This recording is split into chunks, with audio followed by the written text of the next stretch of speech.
මරු මරු තාව බබා ඔබ ඇස් දෙක පොට්ට වෙනකම් ඔය මගුල ගෝබින්දා මේ කාමරේ හැටි බලපන්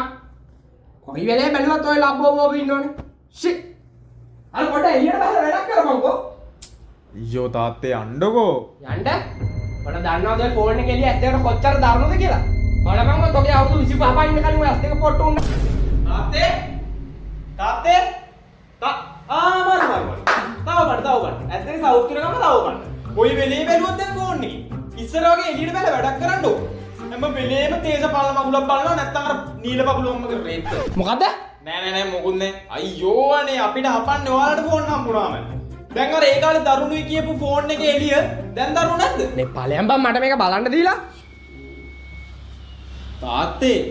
බඩගිනි මට කියන්නේ කින් අම්මට කියපන් ඔයාට කියන්නේ අම්මාද උයලා නෑ එයාත් දවසක් ෆෝන් එක ඕක ඉන්නවා මේකට TikTok දාගන්නේ කොහොමද බං